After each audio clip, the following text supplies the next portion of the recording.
கல்யாணம் பண்ணி கொஞ்ச நாள் கழித்து வெளியிலெல்லாம் போகிறப்ப இந்த கணவருக்கு ஒரு ஐடியா தோணும். நம்மெல்லாம் பொண்ணு பார்க்கல, இப்படி பொண்ணுகளெல்லாம் கொண்டு போய் எங்கிட்டு ஒளிச்சு வச்சுட்டாங்களா, நம்ம பொண்ணு பார்க்குறப்பெல்லாம் இதெல்லாம் ஒன்றுமே கண்ணில் படலையே அப்படிங்கிற மாதிரியான ஒரு எண்ணம் இருக்கும்.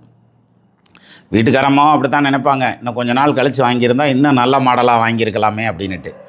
இருந்தாலும் சிலருக்கு அப்படி இல்லை, மனசுக்கு பிடிச்சி வாழ்க்கை நடக்கும்.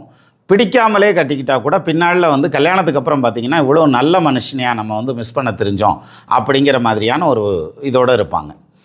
இது யாருக்கு அப்படின்னா, லக்னாதிபதியும் 7ஆம் இடத்ததிபதியும், ஆண் ஜாதகமாக இருந்தாலும் பெண் ஜாதகமாக இருந்தாலும் லக்னாதிபதியும் 7ஆம் இடத்ததிபதியும் ஒன்று சேர்ந்துருக்காங்க, ஒருத்தர் பார்த்துருக்காங்கன்னா ரொம்ப பிடிச்சி அவங்க குடும்பம் போகும்.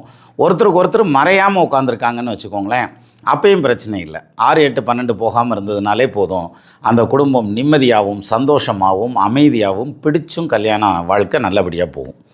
சரி, 6, 8, 12 போயிடுச்சியா இப்போ சொல்லியா அப்படின்னம்னா, இதுதான் என் மாமன் மகளை கட்டியே ஆகணும், அல்லது இந்த பிள்ளைய லவ் பண்ணிட்டேன், அதுக்கப்புறம் வேறு வழி இல்லை, விட முடியாது, அதனால் கட்டிக்கிட்டேன் அப்படின்னு கம்பல்ஷன் மேலே கட்டிக்கிறாங்கல்ல, அந்த மாதிரி கட்டுறது.